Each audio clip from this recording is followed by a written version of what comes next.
So the first step always, represented in this case by the moon, is purification, the lowest rung of the ladder. All things must become clean. Clean inwardly, clean morally, clean and simple and honest in their dealings with each other. Purity in this case means overcoming ulterior motives, overcoming all of the negative criticisms and evil thoughts which offend the law as well as our neighbor, and also to realize that this is the first step and that no one can take the second step until he passes the first one. Now as he gets a little further along, he comes again onto a new rung of the ladder.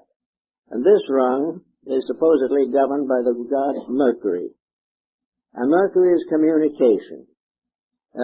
Mercury is also intelligence. Now Mercury is not philosophy. Mercury is the training of the mind for the purpose of adjustment with circumstances and conditions. Then we come to the rulership of the third rung of the ladder, which is Venus. Now Venus is emotional maturity. It is the revelation of the emotional beauty factor. It governs affection, it governs beauty, it governs all of those impulses which arise from the sublimities of existence. It is also a sincere affair. The great keynote of Venus is sincerity, that all emotions must be true, must be real, must be right. And that takes the next rung of the ladder, and that next rung is the sun. Of course, the ancients considered the sun to be a planet. This was not true, but for their analogy of the purpose they were working with, it was suitable until other planets were discovered. And the sun, therefore, comes to be the life giver. The sun is the contribution of each individual to the eternal growth of things. It is the problem of bringing life and light to others. It is service. It is protection. It is a necessary sacrifice of self-interest for the good of all things. After this has been more or less well accomplished, we pass to Mars. And this is one that most people will have a great trouble with. It is high on the level of initiation rites, because it would be impossible to accomplish it without considerable previous growth. But Mars is competition. Mars is mutual destruction for profit. Mars is the desperate effort to overwhelm, overcome, or dominate something. Now in nations this causes war after war, and is one of the most destructive factors there is in human life. But most always also it is a symbol of domination in little things. Domination in a home, domination in business, domination in the community, even domination in theology. All domination, all effort to bind by force others to slavery to us or our purposes, our ambitions, the sacrifice of the life of the child in order that the child may fulfill our ambitions. All of these things come under Mars. Mars is a more or less active, somewhat destructive force, but it is also the basis of courage. It is the basis of willingness to sacrifice self for the common good.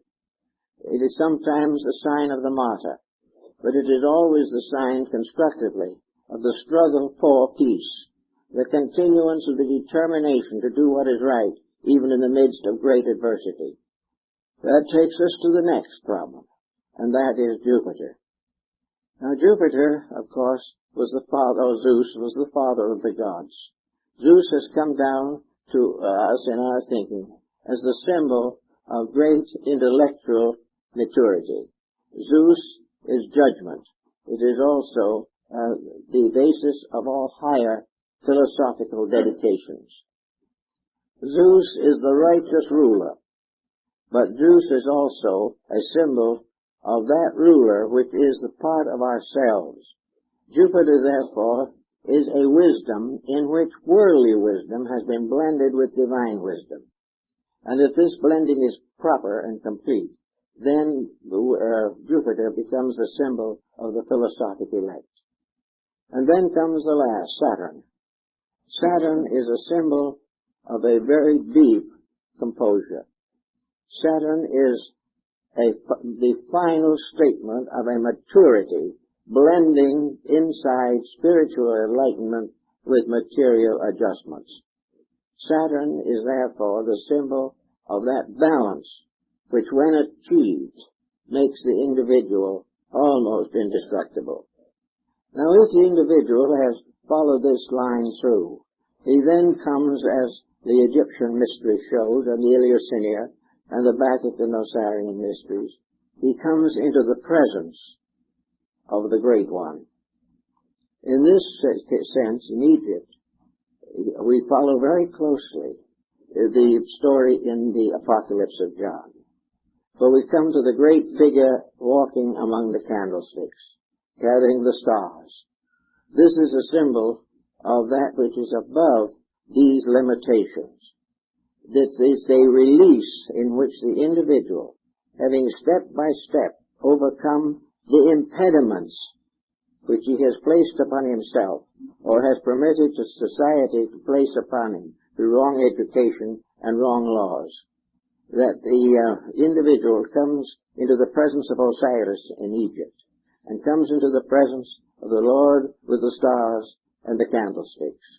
And in every religion there is some, whether it is Shanti in China or whether it is Mahavaratana in Buddhist Japan, all of these symbols represent coming face to face with the truth. Coming face to face with the thing that is as it is. I am that I am.